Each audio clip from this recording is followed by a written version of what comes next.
서울의 밤은 차가운 비에 젖고 있었다. 네온 사인의 불빛들은 빗줄기 속에서 흐릿하게 번져나갔고 아스팔트 위를 스치는 자동차 타이어 소리는 도시의 지친 한숨처럼 들려왔다. 한서연은 작은 동네 의원의 문을 잠그며 길게 숨을 내쉬었다. 피로가 온몸을 무겁게 짓눌렀지만 그것은 그녀에게 익숙한 감각이었다. 레지던트로서의 삶은 언제나 고단함의 연속이었으니까. 그녀는 늘 그랬듯 집으로 가는 지름길인 좁은 골목으로 발걸음을 옮겼다. 어둡고 퀴퀴한 냄새가 나는 곳이었지만 그녀의 작은 아파트까지는 가장 빠른 길이었다. 빗물이 고인 웅덩이를 조심스럽게 피하며 걷던 그녀의 발에 무언가 툭 걸렸다.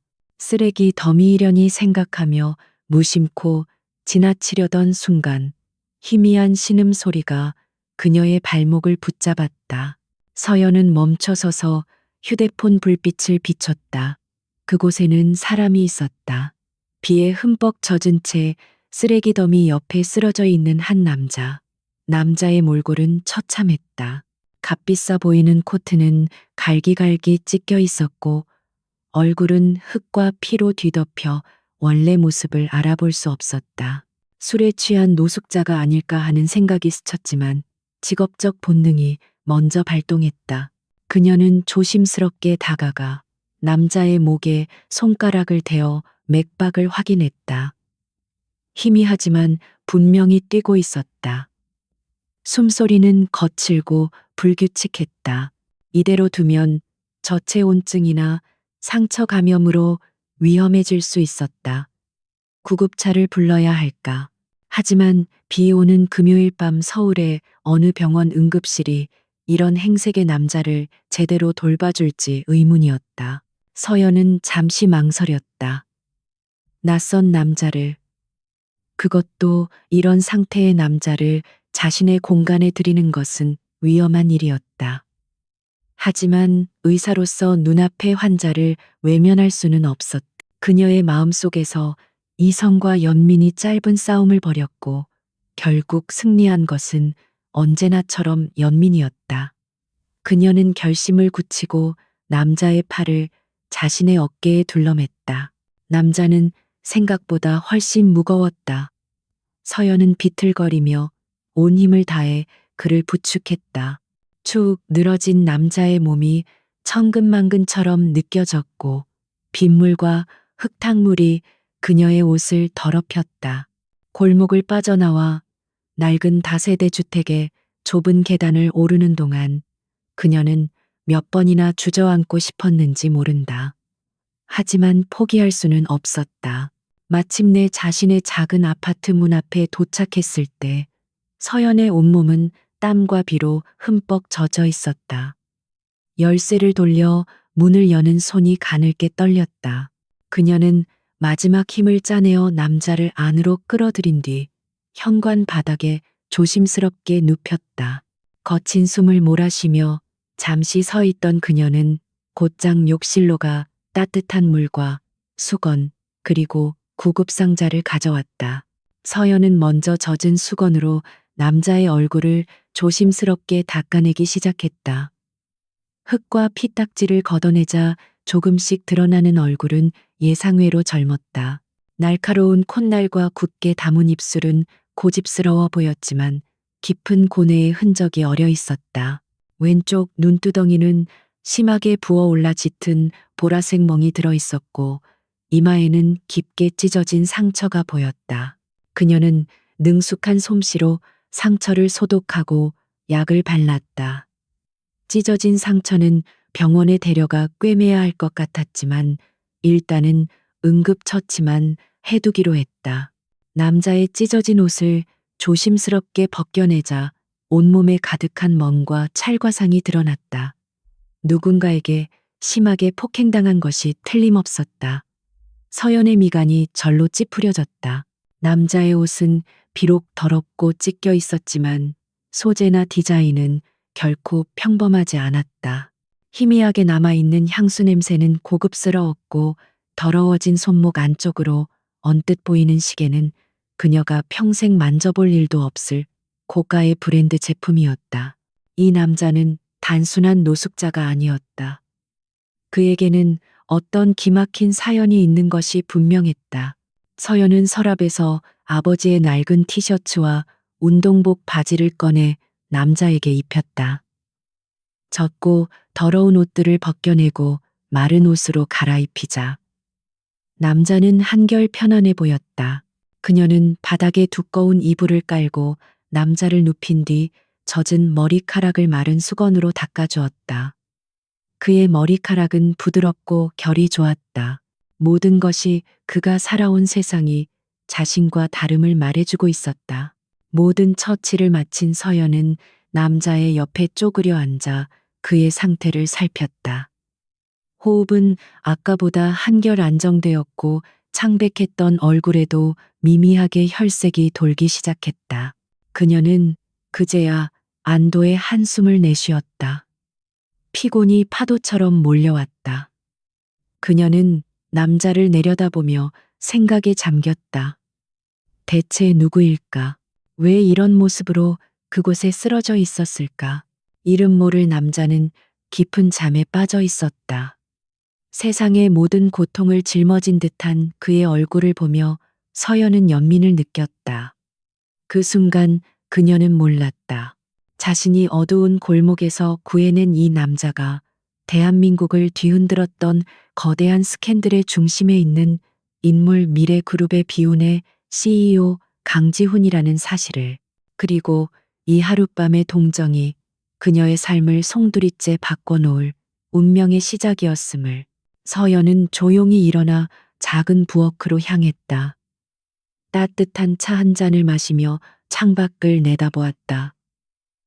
비는 여전히 그치지 않고 도시를 적시고 있었다. 거실 바닥에 누워있는 낯선 남자와 창밖에 비 오는 풍경이 어우러져 비현실적인 느낌을 자아냈다. 그녀는 자신이 감당할 수 없는 일에 휘말린 것은 아닌지 잠시 두려운 마음이 들었다. 하지만 고개를 저었다. 그녀는 의사이고 환자를 구했을 뿐이다. 그녀는 낡은 소파에 몸을 웅크리고 누웠다. 잠을 청하려 했지만 쉽게 잠이 오지 않았다. 남자의 고통스러운 얼굴이 눈앞에 어른거렸다. 그의 정체에 대한 궁금증과 앞으로 어떻게 해야 할지에 대한 막막함이 머릿속을 가득 채웠다. 서연은 자신이 내린 결정이 과연 옳은 것이었는지 되뇌었다. 하지만 아무리 생각해도 다른 선택지는 없었다. 밤이 깊어갈수록 빗소리는 더욱 거세졌다.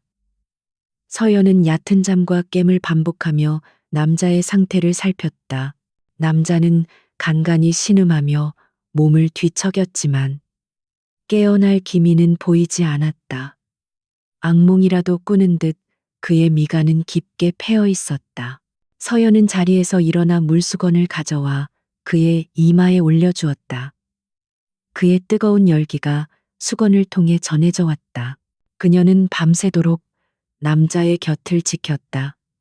한 생명을 책임져야 한다는 의사로서의 사명감 때문이기도 했지만 그를 혼자 둘 수 없다는 인간적인 마음 때문이기도 했다. 어둠 속에서 그의 얼굴을 가만히 들여다보았다.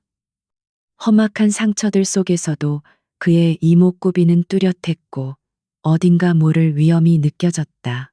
그는 결코 평범한 인생을 살아온 사람이 아닐 터였다.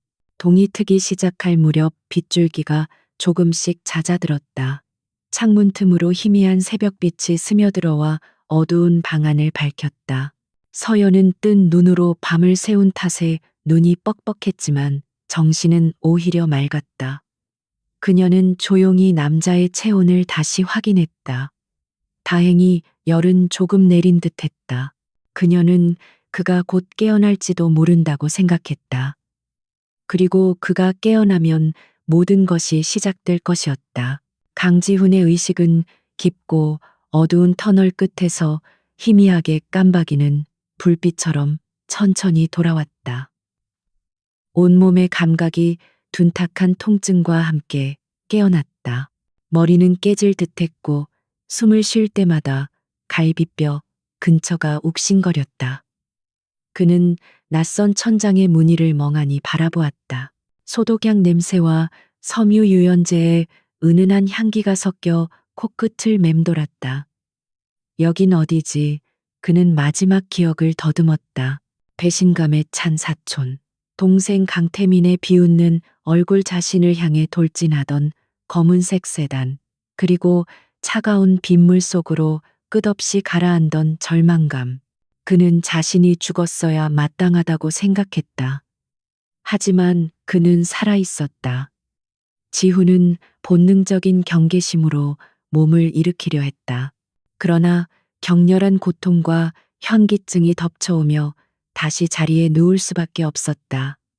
그의 미미한 움직임을 느꼈는지 닫혀있던 방문이 조심스럽게 열렸다. 한서연이 따뜻한 죽이 담긴 쟁반을 들고 들어오다 그와 눈이 마주쳤다. 그녀는 잠시 놀란 듯 멈칫했지만 이내 침착하게 다가와 쟁반을 머리맡 작은 탁자에 내려놓았다. 깨어나셨네요. 몸은 좀 어떠세요? 그녀의 목소리는 차분하고 부드러웠다. 지우는 대답 대신 날카로운 눈빛으로 그녀를 쏘아보았다. 누구지 여긴 어디고? 그의 목소리는 잠겨 있었고 거칠었다. 저는 의사 한서연이에요. 며칠 전 골목에 쓰러져 있는 걸 제가 발견해서 이곳으로 모셔왔어요. 서연은 담담하게 설명했다. 심한 탈진과 저체온증 증세가 있었고 타박상도 심했어요. 병원에 가야 하지만 일단 응급처치만 해둔 상태예요. 그녀의 말에는 어떤 거짓이나 꾸밈도 느껴지지 않았다. 하지만 지우는 경계를 풀지 않았다. 강태민이 보낸 사람일지도 모른다는 의심이 뇌리를 스쳤다. 그는 서연이 내민 죽 그릇을 밀쳐냈다. 필요 없어. 그의 짧고 단호한 거절에 서연은 그저 어깨를 으쓱할 뿐이었다. 알겠어요. 하지만 며칠 굶으셨으니 뭐라도 드시는 게 좋을 거예요. 생각 바뀌면 드세요. 그녀는 죽 그릇을 그대로 둔 채 방을 나갔다. 지우는 그녀가 나간 뒤에도 한참 동안 닫힌 문을 노려보았다. 작은 아파트 날 같지만 정갈한 가구들, 그녀의 지쳐 보이는 얼굴. 모든 것이 그가 속해 있던 세계와는 너무나도 달랐다. 그렇게 며칠이 흘렀다. 지우는 거의 말을 하지 않았고 서연은 묵묵히 그를 돌보았다. 그녀는 매일 아침 저녁으로 그의 상처를 소독하고 말없이 식사를 챙겨주었다. 그녀는 그의 정체에 대해 묻지 않았고 왜 그런 모습으로 쓰러져 있었는지도 궁금해하지 않는 듯했다. 그저 환자를 대하는 의사로서의 본분에만 충실했다. 지훈은 그런 그녀를 예리하게 관찰했다. 그녀의 행동에는 어떠한 악이나 계산도 보이지 않았다. 오히려 그녀의 삶은 고단해 보였다. 매일 아침 일찍 병원으로 출근했고 밤늦게 피곤해 절어 돌아왔다. 돌아와서도 자신을 돌보는 것을 잊지 않았다. 지훈의 마음속에 단단하게 자리 잡고 있던 불신의 벽에 조금씩 균열이 가기 시작했다. 세상 모든 사람이 자신을 배신하고 해치려 드는 것은 아닐지도 모른다는 생각이 아주 희미하게 싹텄다. 그러던 어느 날 저녁, 서연이 늦은 저녁 식사를 준비하는 동안 거실의 작은 텔레비전에서 뉴스가 흘러나왔다. 미래그룹 비자금 조성 및 핵심 기술 유출 혐의를 받던 강지훈 전 회장은 도주 중 불의의 사고로 사망한 것으로 최종 확인되었습니다. 경찰은 강 전 회장의 단독 범행으로 결론 내리고 관련 수사를 종결할 방침이라고 밝혔습니다. 앵커의 무미건조한 목소리가 지훈의 귀에 비수처럼 꽂혔. 사망, 종결, 모든 것이 그렇게 끝나 있었다. 그는 공식적으로 죽은 사람이 되었고 세상에 둘도 없는 파렴치한 범죄자가 되어 있었다. 지훈의 주먹이 분노와 절망으로 하얗게 떨렸다. 참을 수 없는 헛웃음이 터져 나왔다.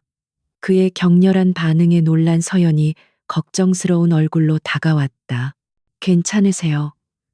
그녀의 눈에는 진심 어린 염려가 담겨 있었다. 그 순간 지훈의 내면에서 무언가가 무너져 내렸다. 혼자서 모든 것을 짊어지고 감내하려 했던 의지가 한순간에 부서졌다. 그는 서연을 바라보았다. 며칠 동안 자신을 아무런 데가 없이 돌봐준 이 작은 여자에게 그는 처음으로 자신의 이야기를 털어놓고 싶어졌다. 그의 입술이 천천히 열렸다. 강지훈, 그게 내 이름이야. 지훈의 고백은 그렇게 시작되었다. 그는 자신이 미래그룹의 회장이었다는 사실부터 가장 믿었던 사촌 동생 강태민에게 어떻게 배신당했는지, 그리고 어떻게 누명을 쓰고 죽음의 위기까지 내몰렸는지 모두 털어놓았다. 그의 이야기는 너무나도 비현실적이어서 마치 삼류 드라마 대본 같았다. 하지만 그의 목소리에 담긴 처절한 고통과 분노는 너무나도 생생해서 거짓이라고 치부할 수 없었다. 서연은 그의 이야기를 묵묵히 들었다. 그녀는 놀라거나 의심하거나 그를 비웃지 않았다. 그저 그의 눈을 똑바로 바라보며 그의 아픔을 온전히 받아들이고 있었다. 지훈의 긴 이야기가 끝났을 때 방 안에는 무거운 침묵이 흘렀다. 지훈은 허탈한 표정으로 고개를 숙였다. 이런 허무맹랑한 이야기를 믿어줄 사람이 세상에 어디 있겠는가. 그저 미친 사람 취급을 당하지 않으면 다행이었다. 하지만 서연은 조용히 입을 열었다. 믿어요. 아주 작지만 단호한 목소리였다. 지훈은 놀라 고개를 들었다. 그녀는 그의 눈을 피하지 않고 말을 이었다. 당신 눈을 보면 알 수 있어요. 당신이 겪었을 고통과 절망이 느껴져요. 이야기가 얼마나 현실성 없는지는 중요하지 않아요. 저는 당신을 믿어요. 그녀의 말은 한 줄기 따뜻한 빛이 되어 지훈의 얼어붙은 마음을 녹였다. 태어나서 처음으로 느껴보는 무조건적인 신뢰였다. 가족에게서도 친구에게서도 받아보지 못했던 것이었다. 지훈의 눈시울이 뜨거워졌다. 그는 간신히 감정을 억누르며 물었다. 왜 나를 믿는 거지? 서연은 희미하게 미소 지으며 대답했다. 글쎄요, 그냥요. 의사가 환자를 믿는 건 당연한 거 아닐까요? 그녀의 대답은 단순했지만 그 어떤 논리적인 이유보다 지훈의 마음을 강하게 울렸다. 그날 이후 두 사람 사이에 보이지 않는 벽이 허물어졌다. 지훈은 더 이상 서연을 경계하지 않았고 서연은 그를 그저 환자가 아닌 한 명의 인간 강지훈으로 대하기 시작했다. 그녀는 여전히 그의 상처를 치료해주고 식사를 챙겨주었지만 이제 그들의 대화에는 인간적인 온기가 섞여 있었다. 지훈은 그녀 덕분에 육체적인 상처뿐만 아니라 마음의 상처도 조금씩 치유되기 시작했다. 어느 날 밤 잠 못 이루고 있던 지훈에게 서연이 다가와 조심스럽게 물었다. 앞으로 어떻게 하실 거예요? 그 질문에 지훈의 눈빛이 다시 차갑고 날카롭게 변했다. 되찾아야지. 내가 잃어버린 모든 것. 그리고 강태민. 그놈에게 죗값을 치르게 할 거야. 그의 목소리에는 서슬퍼런 결의가 담겨 있었다. 복수는 그의 삶을 지탱하는 유일한 이유였다. 서연은 그의 결심을 잠시 바라보다가 이내 결심한 듯 말했다. 제가 도울게요. 지훈은 의외라는 듯 그녀를 쳐다보았다. 당신이 어떻게 서연은 어깨를 으쓱했다. 제가 뭘 할 수 있을지는 모르겠어요. 저는 돈도 없고 힘도 없는 그냥 평범한 의사일 뿐이니까요. 하지만 당신 곁에 있어줄 수는 있어요. 혼자가 아니라고 말해줄 수는 있어요. 그녀의 말은 지훈의 가슴에 깊은 파문을 일으켰다. 혼자가 아니다. 그 한마디가 천군만마와도 같았다. 세상 모두가 등을 돌리고 자신을 죽은 사람으로 취급하는 이 절망적인 상황에서 자신의 편이 되어주겠다는 사람이 있다는 사실만으로도 그는 다시 일어설 용기를 얻었다. 이것은 연약하지만 굳건한 약속이었고 위험한 동맹의 시작이었다.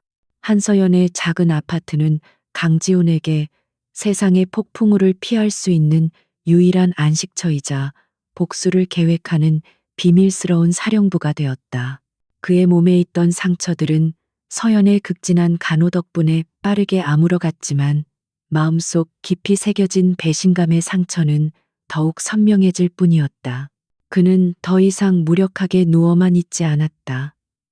그의 눈은 과거의 총명함과 냉철함을 되찾았고 그의 머리는 맹렬하게 돌아가기 시작했다.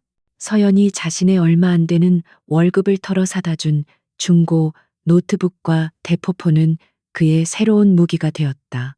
그는 밤낮으로 노트북 앞에 앉아 미래그룹과 관련된 모든 정보를 샅샅이 훑었다. 강태민이 언론을 통해 유포한 거짓 기사들, 교묘하게 조작된 재무제표, 그리고 자신을 파렴치한 범죄자로 몰아가는 여론의 흐름까지 그는 이 모든 것을 빠짐없이 머릿속에 담으며 거대한 복수의 그림을 그려나갔다. 하지만 정보만으로는 부족했다. 그는 외부에서 그의 눈과 귀, 그리고 손발이 되어줄 사람이 필요했다. 자신의 옛 권력을 이용할 수 없는, 지금 그가 믿을 수 있는 사람은 단 한 명뿐이었다. 최 관장. 특수부대 출신으로 선대 회장 시절부터 강씨 집안의 경호를 책임져 온 남자. 그는 단순한 경호실장이 아니라 지훈에게는 아버지와도 같고 충직한 형과도 같은 존재였다. 강태민이 그룹을 장악한 후 가장 먼저 숙청했을 인물 역시 최 관장이었을 터였다. 지훈은 그가 무사히 숨어 지내고 있기를 간절히 바랐다. 문제는 어떻게 그와 접촉하느냐였다. 어설픈 연락은 두 사람 모두를 위험에 빠뜨릴 뿐이었다. 지훈은 며칠을 고심한 끝에 과거 최 관장과 단둘이서만 공유했던 비상 연락망을 떠올렸다. 아주 오래된 온라인 바둑 동호회 사이트의 비밀 게시판.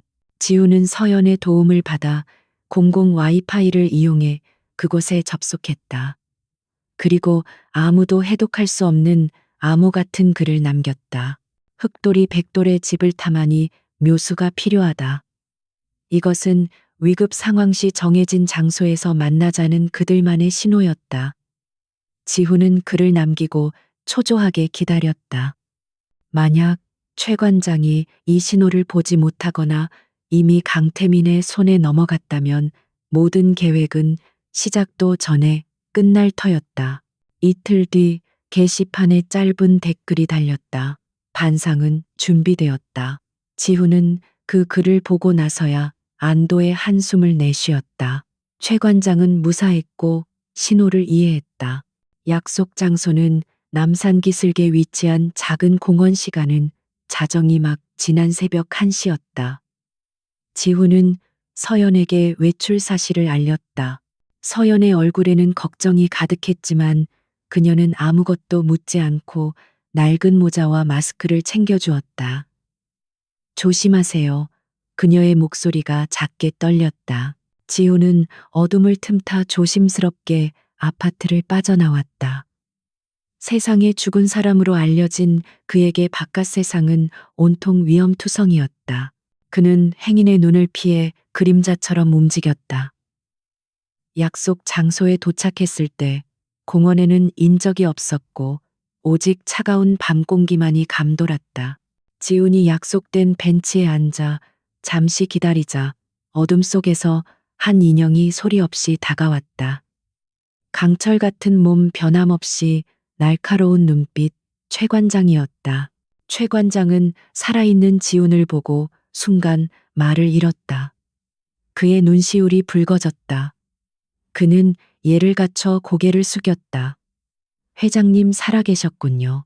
살아계셔 주셔서 정말 감사합니다. 그의 목소리는 감격에 차 있었다. 지훈은 그의 어깨를 두드리며 말했다. 오랜만이요, 최 관장. 그동안 고생 많았소.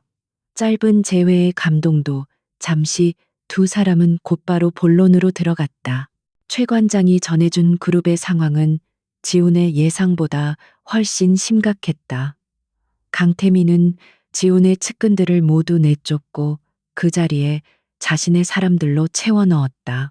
그룹의 주요 결정은 모두 불투명한 방식으로 이루어지고 있었으며 특히 지훈이 공들여왔던 신기술 개발팀은 공중분해 직전이었다. 최 관장은 비통한 표정으로 말을 이었다. 그리고 강태민 부회장이 곧 대규모 인수합병을 발표할 예정입니다. 그것은 지훈이 과거 윤리적인 문제와 사업성의 불확실성 때문에 강력하게 반대했던 M&A 건이었다.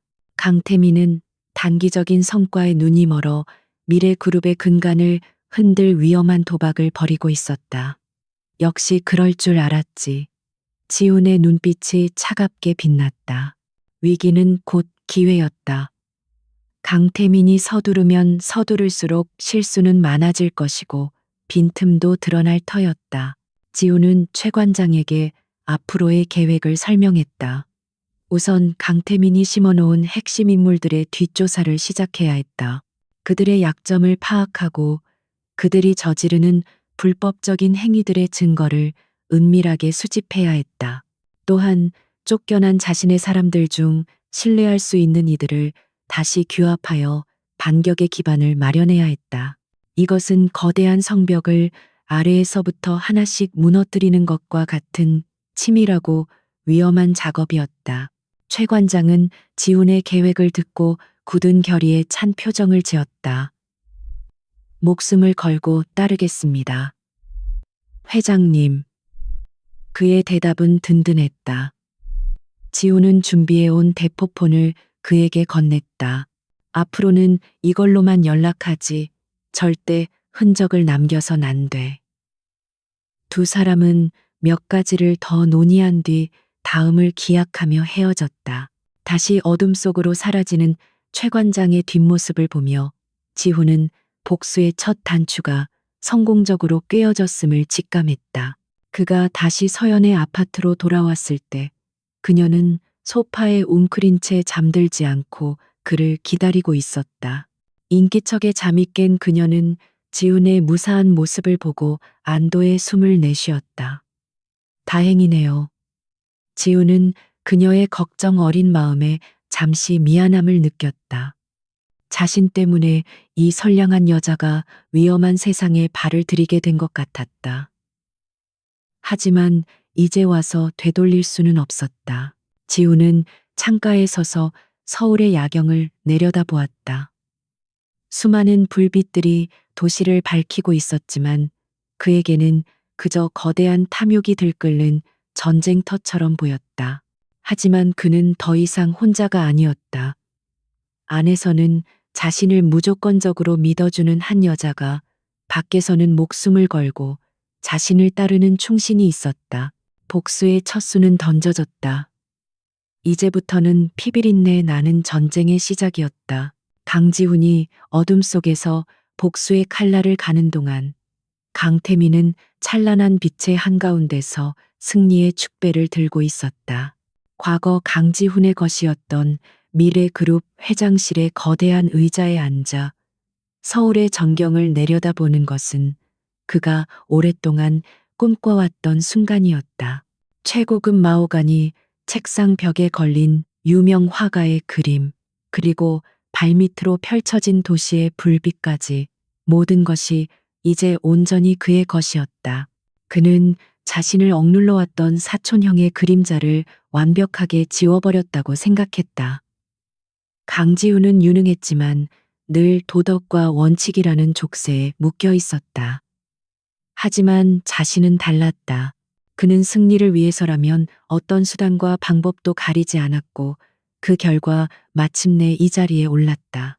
그는 자신에게 아첨하는 임원들 앞에서 지훈의 흔적을 지우는 일에 광적으로 집착했다.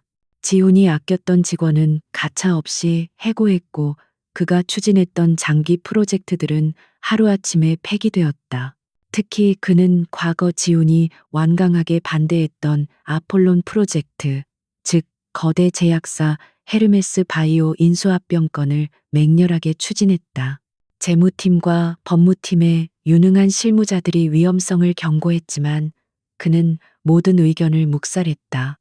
이 MA를 성공시키는 것이야말로 지훈의 유산을 완전히 부정하고 자신만의 시대를 여는 상징적인 사건이 될 것이라 믿었다. 그는 이 거래를 성사시키기 위해 비자금을 조성하고 정관계 인사들에게 은밀한 로비를 벌이는 것도 서슴지 않았다. 그의 오만함은 하늘을 찔렀다. 그는 이제 자신을 막을 수 있는 것은 아무것도 없다고 굳게 믿었다. 어느 날 한 임원이 조심스럽게 강지훈 사망 사건에 대한 경찰의 최종 수사 결과를 보고했을 때 태민은 경멸적인 웃음을 터뜨렸다.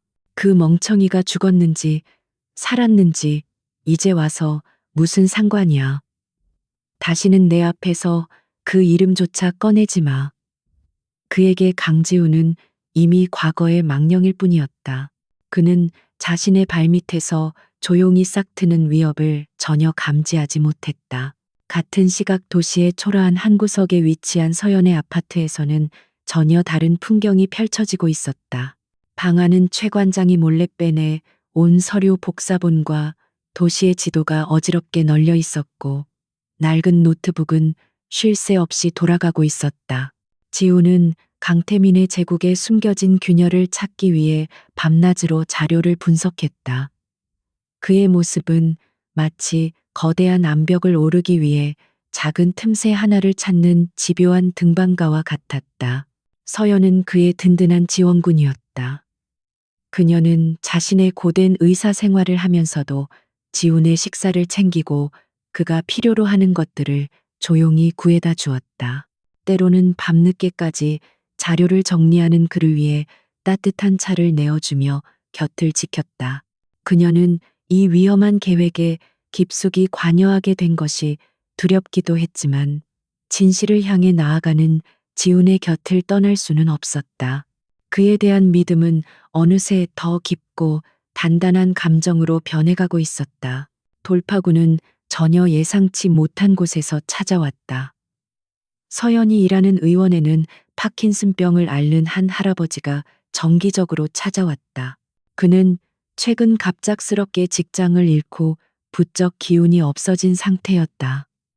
내가 평생 경비 일만 했는데 말이야. 멀쩡히 잘 다니던 회사가 하루아침에 팔리더니 젊은 놈들이 와서 다짜고짜 나가라고 하더군. 그는 씁쓸하게 웃으며 말을 이었다. 이상한 회사였어. 밤마다 검은 옷 입은 사람들이 와서 커다란 상자들을 실어 나르더라고. 서연은 그저 노인의 하소연을 안타깝게 들어줄 뿐이었다. 그런데 무심코 던져진 회사의 이름이 그녀의 뇌리에 밝혔다. 세라프 바이오. 아주 작고 이름 없는 제약회사라고 했다. 그날 밤 서연은 지훈이 보고 있던 서류 더미 위에서 익숙한 이름을 발견하고 숨을 멈췄다. 헤르메스 바이오 인수 관련 자회사 목록. 그 목록의 가장 마지막 줄에 세라프 바이오라는 이름이 적혀 있었다. 그녀는 낮에 있었던 할아버지와의 대화를 지훈에게 조심스럽게 이야기했다. 지훈은 처음에는 대수롭지 않게 듣는 듯 했다. 하지만 밤마다 실어 나르던 상자들이라는 대목에서 그의 눈빛이 번뜩였다. 그는 즉시 노트북으로 세라프 바이오에 대한 정보를 검색하기 시작했다. 서류상으로는 아무 문제 없는 유령 회사에 가까웠지만 최근 미래그룹의 한 투자 자회사의 헐값으로 인수된 기록이 있었다. 찾았다. 지훈의 목소리는 낮고 흥분에 차 있었다. 그는 화면의 데이터를 가리키며 서연에게 설명했다. 강태민은 거대 제약사인 헤르메스 바이오를 인수하기 위한 비자금을 세탁할 창구가 필요했다. 그래서 눈에 띄지 않는 작은 회사를 인수한 뒤 그곳을 통해 불법적인 자금 거래를 하고 있었던 것이다.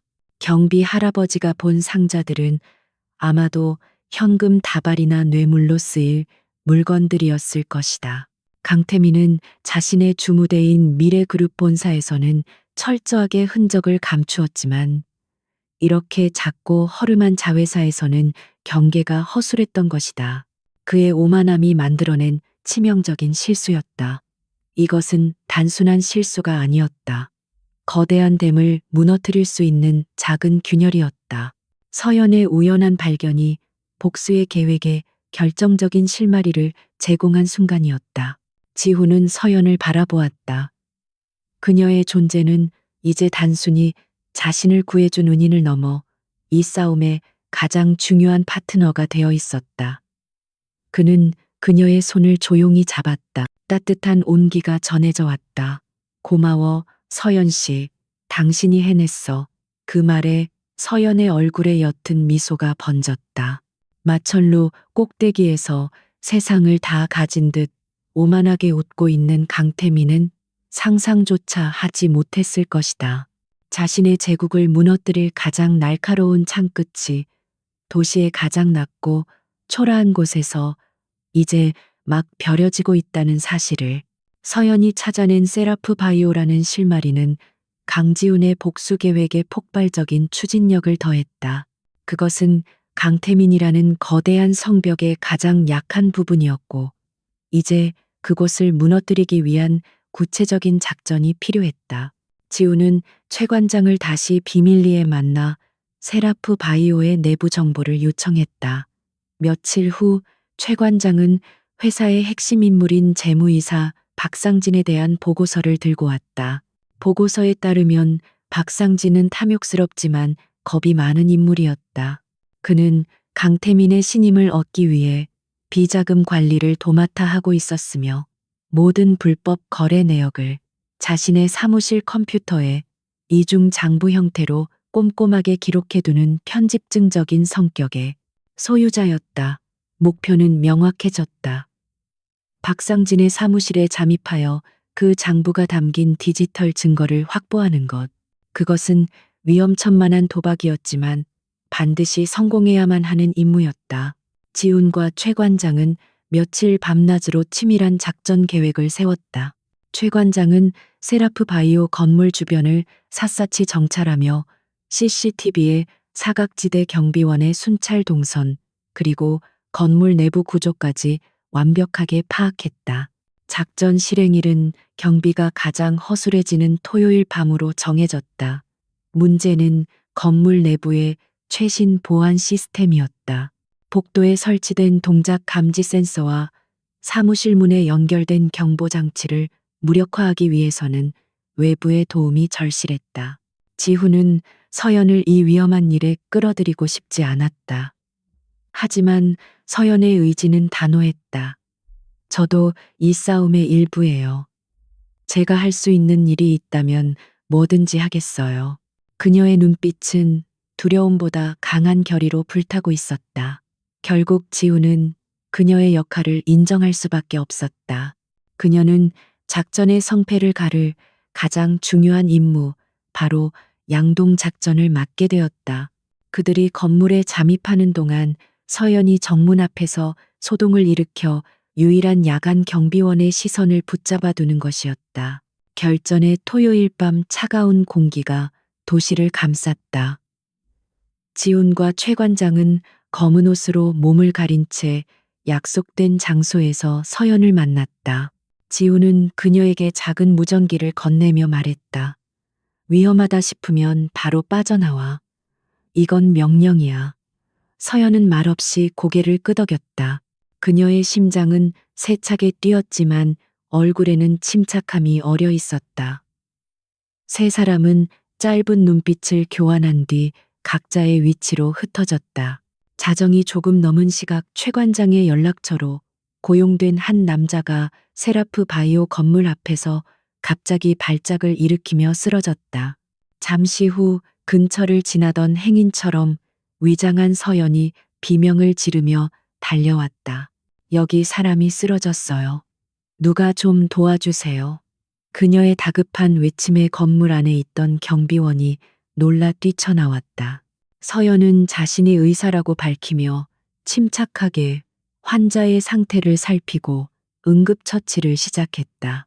그녀의 전문적인 모습에 경비원은 완전히 현혹되어 경비실 모니터를 까맣게 잊고 그녀의 지시를 따랐다. 그 사이 지훈과 최 관장은 건물의 뒤편 CCTV의 유일한 사각지대를 통해 담을 넘었다. 최 관장은 준비해온 도구로 2층 복도로 통하는 창문의 잠금 장치를 소리 없이 해제했다. 칠흑 같은 어둠 속에서 두 사람은 한 마리의 퓨마처럼 조용하고 신속하게 움직였다. 복도를 지나는 동안 그들의 발소리는 고요한 건물 안에서 유난히 크게 들리는 듯했다. 심장이 목구멍까지 차오르는 긴장감 속에서 마침내 박상진의 사무실 문 앞에 도착했다. 최 관장이 문 잠금 장치를 해제하는 동안 지우는 복도 끝을 경계했다. 찰칵하는 작은 소리와 함께 문이 열렸다. 사무실 안은 서류와 파일들로 어지러웠지만 지훈의 눈은 오직 책상 위에 컴퓨터만을 향해 있었다. 그는 컴퓨터를 켜고 비밀번호 입력창과 마주했다. 지훈은 박상진의 신상 정보를 떠올렸다. 그의 아내의 생일, 결혼기념일, 그리고 아들의 이름. 몇 번의 실패 끝에 그는 박상진 아들의 이니셜과 생일을 조합한 암호를 입력했다. 화면이 바뀌며 바탕화면이 나타났다. 지호는 신속하게 컴퓨터 파일을 검색하기 시작했다.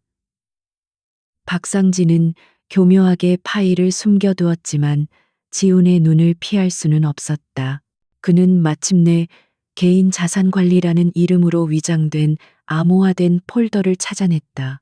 폴더를 열자 그 안에는 강태민의 모든 불법적인 자금 흐름과 뇌물 장부, 그리고 MA 계약의 이면 합의서까지 상상을 초월하는 비리의 증거들이 가득했다.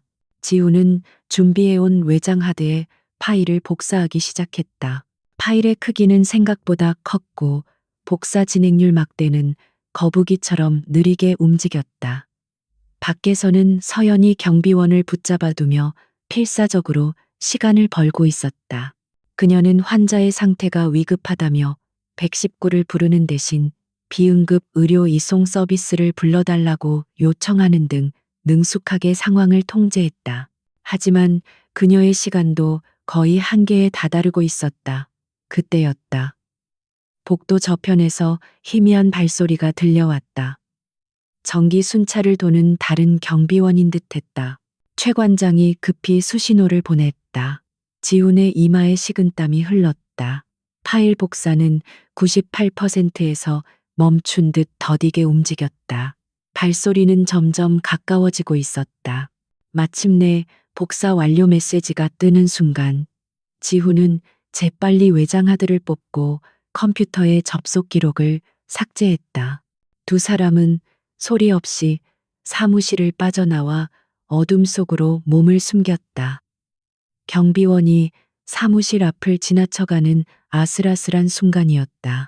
그들은 들어왔던 길을 역으로 되짚어 건물 밖으로 무사히 빠져나왔다. 거의 동시에 서연이 불렀던 비응급 이송 차량이 도착했고 그녀는 환자를 인계한 뒤 자연스럽게 현장을 떠났다. 세 사람은 서로 어떠한 신호도 보내지 않고 각자의 길로 흩어져 어둠 속으로 사라졌다. 그날 밤의 작전은 완벽하게 성공했다. 서연의 아파트로 돌아온 지우는 차가운 외장하드를 손에 꼭 쥐고 있었다. 작고 검은 플라스틱 조각에 불과했지만 이것은 강태민의 부패한 제국을 불태워버릴 강력한 불씨였다. 그는 초조하게 자신을 기다리고 있던 서연을 바라보았다. 두 사람의 눈빛이 허공에서 마주쳤다. 그 눈빛 속에는 안도감과 승리감, 그리고 말로 다 할 수 없는 깊은 신뢰와 감사가 담겨 있었다. 이제 열쇠는 손에 들어왔다. 남은 것은 이 열쇠로 어떤 문을 열 것인지를 결정하는 일뿐이었다. 미래그룹의 연례 주주총회가 열리는 그랜드 오디토리움은 긴장과 기대로 가득 차 있었다. 수많은 주주들과 이사진, 그리고 대한민국 경제계의 이목을 집중시키는 언론사 기자들로 발디딜 틈이 없었다. 오늘 이 자리는 강태민이 공식적으로 미래그룹의 새로운 회장으로 추대되는 그의 대관식이나 다름없는 날이었다. 단상 위 스포트라이트를 받고 있는 그의 얼굴에는 자신감과 오만함이 넘쳐 흘렀다. 강태민은 준비된 연설문을 읽어내려가기 시작했다. 그는 미래그룹의 새로운 시대를 선언하며 교묘하게 강지훈의 과거 경영 방식을 구시대의 유물로 폄하했다. 그는 자신이 바로 위기에 빠진 그룹을 구원할 유일한 리더라고 목소리를 높였다. 그의 연설이 절정에 달하고 주주들의 박수갈채가 터져 나오려는 바로 그 순간이었다. 육중한 오디토리움의 정문이 굉음과 함께 활짝 열렸다. 모든 사람의 시선이 일제히 문으로 향했다. 그곳에는 한 남자가 서 있었다. 골목에서 발견되었던 초라한 행색의 남자가 아니었다. 완벽하게 재단된 슈트를 입고 흔들림 없는 눈빛으로 정면을 응시하는 남자. 그의 등장은 그 자체로 하나의 거대한 충격이었다. 장내에 잠시 무거운 침묵이 흘렀고 이내 여기저기서 경악에 찬 속삭임이 파도처럼 번져나갔다. 저 사람은 말도 안 돼. 강지훈 회장님이잖아. 죽었다고 하지 않았나? 강지훈이었다. 그는 수군거리는 사람들을 아랑곳하지 않고 무대 위에서 충격으로 하얗게 질려버린 강태민을 향해 천천히 걸어갔다. 그의 뒤를 그림자처럼 따르는 최 관장과 그가 비밀리에 다시 규합한 충직한 직원 몇몇이 재빨리 출입구를 통제하며 그 누구도 이 극적인 순간을 방해하지 못하도록 막아섰다. 강태민은 넋이 나간 사람처럼 더듬거렸다. 경비, 경비. 저자를 당장 끌어내야 하지만 경비원들은 죽은 줄 알았던 전 회장의 압도적인 기세에 눌려 누구 하나 선뜻 나서지 못했다. 마침내 무대 위로 올라선 지우는 강태민과 마주섰다. 그는 어떠한 말싸움도 벌이지 않았다. 대신 행동으로 모든 것을 보여주었다. 최 관장을 향해 짧게 고개를 끄덕이자 강태민의 뒤편에서 화려한 기업 로고를 비추던 거대한 스크린이 순식간에 암전되었다. 그리고 잠시 후 그들이 목숨을 걸고 손에 넣었던 외장하드 속의 내용이 만천하에 공개되기 시작했다. 처음 화면에 나타난 것은 세라프 바이오의 위조된 회계 장부였다. 천문학적인 액수의 비자금이 조성되고 세탁되는 과정이 적나라하게 드러났다. 다음으로는 MA를 성사시키기 위해 정관계 인사들에게 건네진 뇌물의 목록과 그 증거 자료들이 이어졌다. 장내는 걷잡을 수 없는 혼란에 빠져들었다. 기자들의 카메라 플래시가 미친 듯이 터졌고 주주들의 고성과 질문이 뒤섞여 아수라장을 방불케 했다. 하지만 이것은 시작에 불과했다. 스크린에는 강태민이 자신의 신복들과 함께 강지훈을 모함할 계획을 꾸미는 대화가 담긴 음성 파일이 재생되었다. 변조되지 않은 그의 목소리가 오디토리움 전체에 울려 퍼졌다. 그리고 마지막 결정타. 강지훈의 차를 들이받았던 뺑소니 차량의 블랙박스 영상이었다. 사고 직후 운전자가 강태민에게 전화를 걸어 처리했습니다. 라고 보고하는 음성까지 선명하게 담겨 있었다. 살인미수의 증거였다. 강태민의 얼굴은 충격에서 분노로 다시 절망으로 시시각각 변해갔다. 그는 미친 사람처럼 소리쳤다. 거짓말이야, 전부 조작된 거라고 하지만 그 누구도 그의 말을 믿지 않았다. 증거는 너무나도 명백하고 구체적이었다. 그의 편에 섰던 이사들은 하나둘씩 슬그머니 자리를 피하려 했지만 최 관장의 부하들에게 길이 막혔다. 이제 그는 완벽하게 고립되었다. 지우는 넋이 나간 채 서 있는 강태민의 손에서 마이크를 빼앗았다. 모든 소음과 혼란을 잠재우는 낮지만 힘있는 그의 목소리가 장내에 울려 퍼졌다. 미래그룹 주주 여러분, 그리고 임직원 여러분.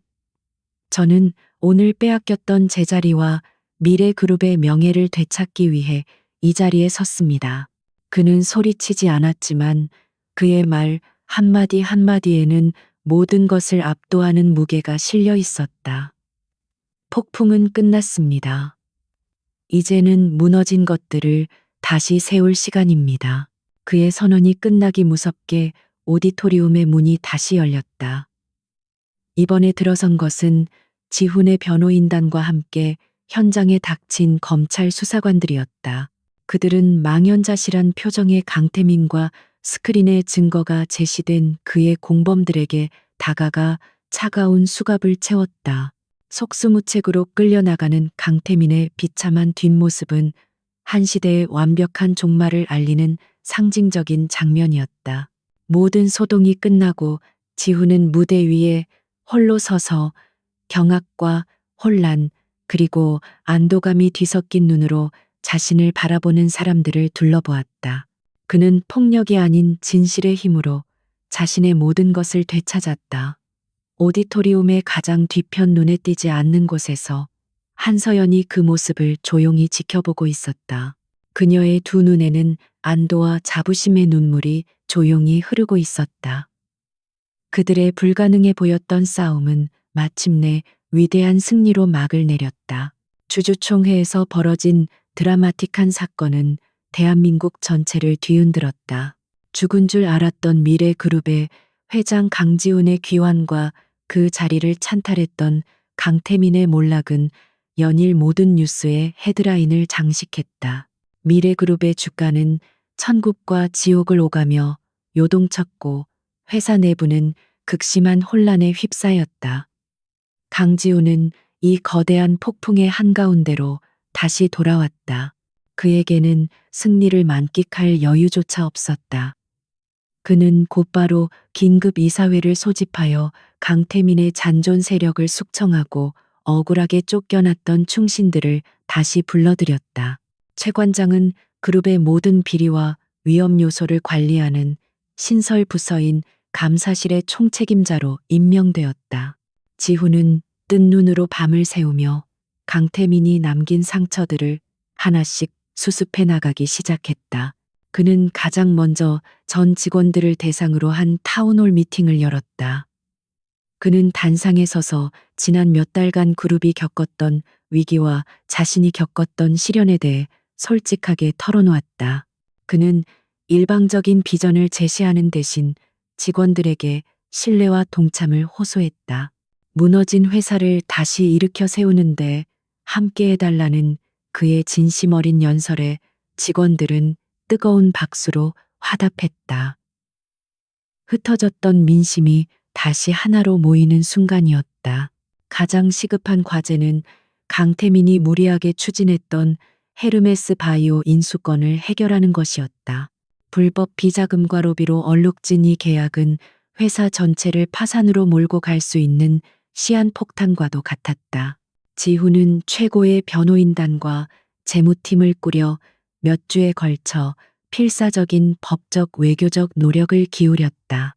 마침내 그는 막대한 위약금을 무는 대신 부정한 계약 자체를 무효화하는 데 성공하며 회사를 최악의 위기에서 구해냈다. 일은 끝이 없었다. 지훈은 마치 고장난 거대 함선의 키를 잡은 선장처럼 쉴 틈 없이 움직였다.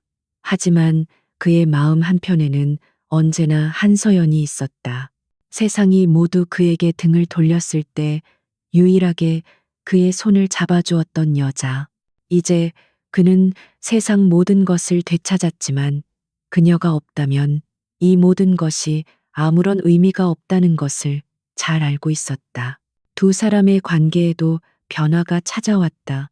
지훈은 더 이상 그녀의 작은 아파트에 숨어 사는 도망자가 아니었다. 그는 그녀에게 안전하고 편안한 거처를 마련해주고 싶었지만 서연은 단호하게 거절했다.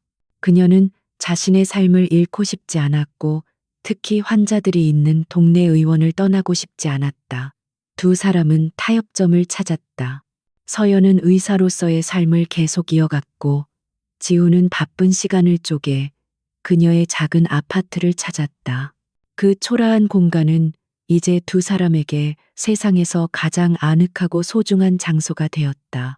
지우는 세상 앞에서는 냉철하고 강인한 리더였지만 그녀 앞에서만큼은 모든 무장을 해제하고 지친 어깨를 기댈 수 있었다.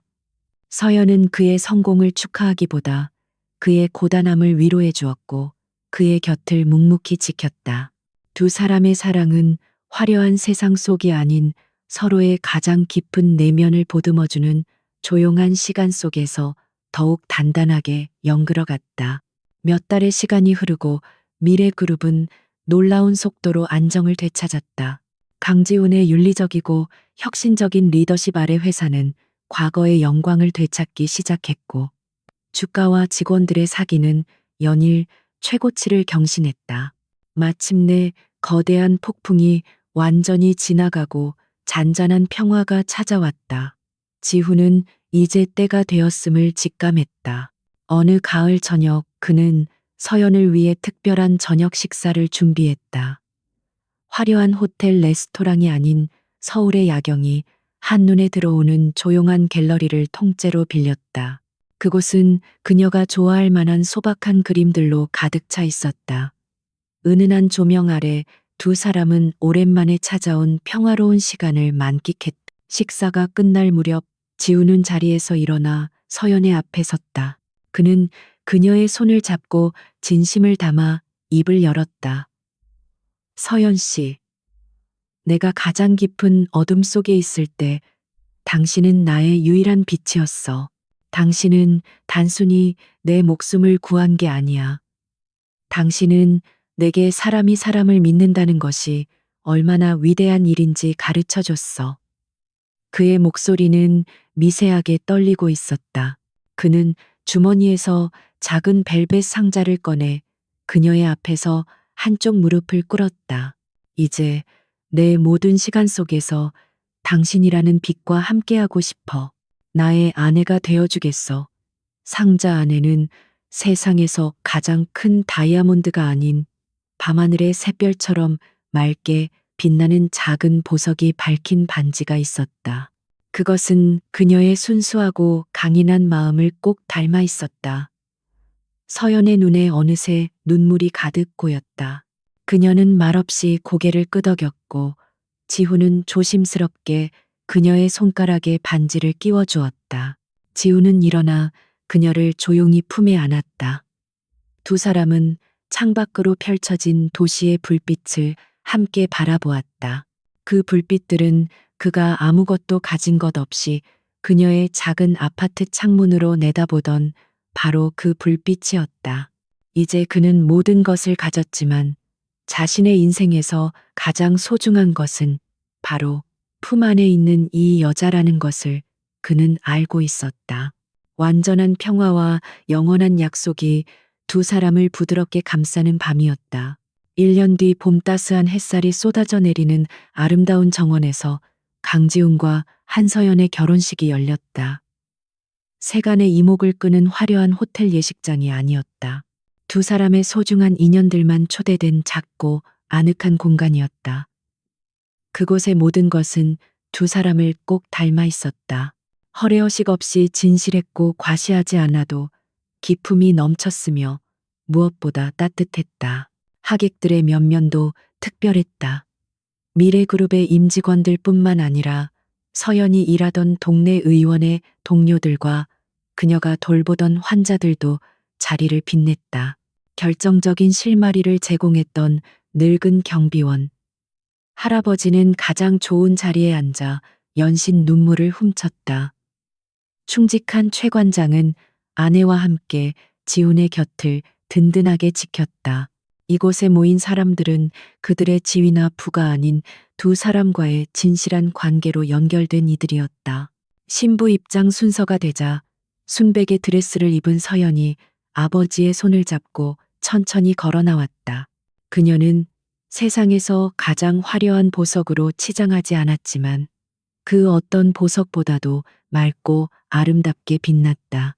그녀의 얼굴에 번진 행복한 미소는 정원의 햇살을 모두 담은 듯 눈부셨다.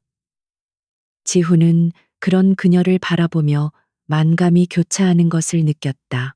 그의 뇌리에는 1년 전 차갑고 어두운 골목에서 그녀를 처음 만났던 순간이 스쳐 지나갔다.